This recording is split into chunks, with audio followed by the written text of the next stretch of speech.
Pozdrav ljudi! Ovako, danas imamo jedan kratki video, čisto da vam pokažem kako promijeniti vatu na nekom RDA. Znači ima puno vrsta, ja trenutno imam Twisted Messes, to sam zadnje kupio i fantastičan je da usput velim. Znači ovak, danas budem pokazal kako promijeniti vatu, malo počistiti coil i natrag vratiti vatu, novu vatu, staviti unutra, lijepo to sve zapakirat, malo staviti gore tekućine neke i dalje u pogon. Znači za to sve vam treba otprilike kojih cca 5 minuta, manje više. Znači ovak, prvo budem maknu vatu sa starog coila. Coil budem by the way ostavio, znači on je još uvijek dobar, samo budemo ga malo na suho kurili, da tako velim, da maknemo zagoren dio tekućine. Jer tekućine, svi znate vrlo vjerojatno, tekućine ostavljaju neki svoj talog i to onda jednostavno pomalo uništava coil. Znači prosjek neki, kako ja radim, znači svaki tjedan dana promijenim vatu otprilike. Znači ovako, budemo ga malo zagrijali, tu morate pulsirati. Evo ovako, znači isto tako kod coila vam je bitno da se ravnomjerno zagrijavaju. Otprilike tu negdje su. Malo sa pincetom pritisnete. Ja inače koristim keramičku pincetu. Možete i obično koristiti, naravno ne smijete istovremeno pritiskati coilove kada držite gumb za paljenje jer može doći do kratkog spoja. To naravno nije lijepo. Znači sada smo malo počistili coilove, bili su malo tamnije boje. Sada si uzmete vatu.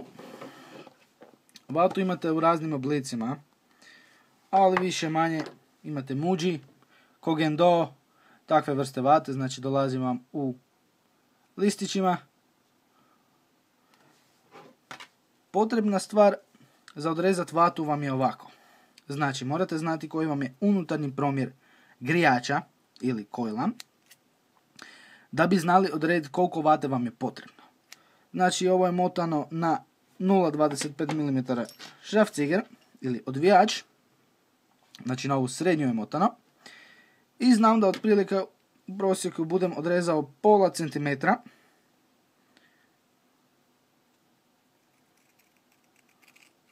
Znači tako lijepo odrežete.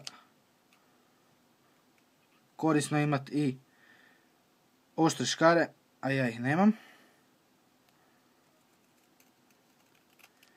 Znači tako odrežemo dvije trakice, ostatak stavimo na svoje mjesto.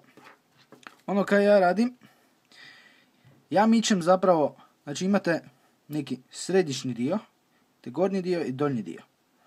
Znači ovaj gornji i donji dio su praktički jako isprešani. Ja to jednostavno maknem, znači malo tak sa pincetom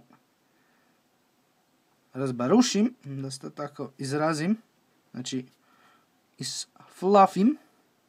Ne znam kako bi to zapravo rekli inače. Kako se to veli? Rašuškam. Ajde, budemo tak nazvali. Znači imamo dvije trakice. To bude išlo svako u jedan coil. Znači jednostavno uzmete ovaj dio, malo ga zafrknete.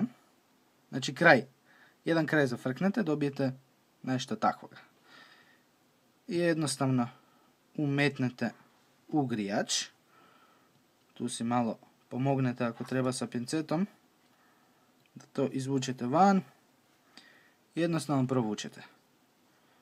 Znači vata ne smije ići preteško niti prelagano, mora biti neka zlatna sredina.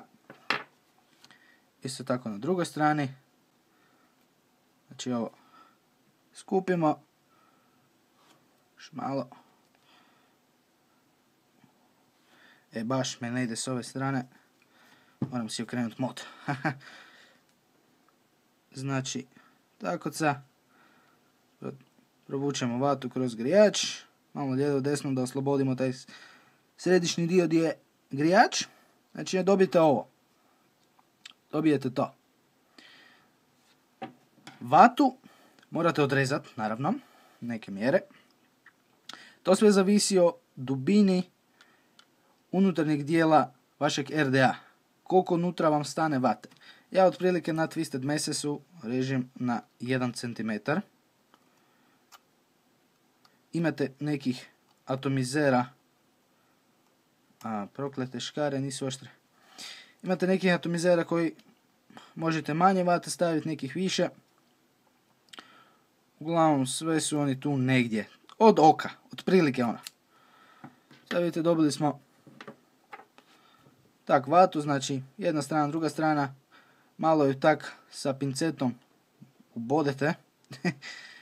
Da ju malo razbarušite. Da dobijete bolje veću površinu.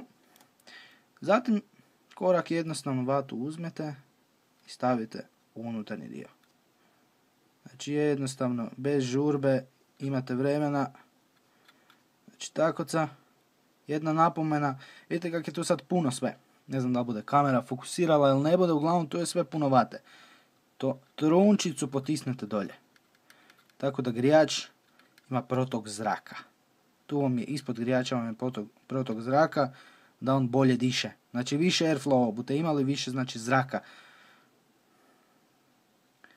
Naravno, opet ako volite mouth to long, onda ostavite to zapakirano jako dobro.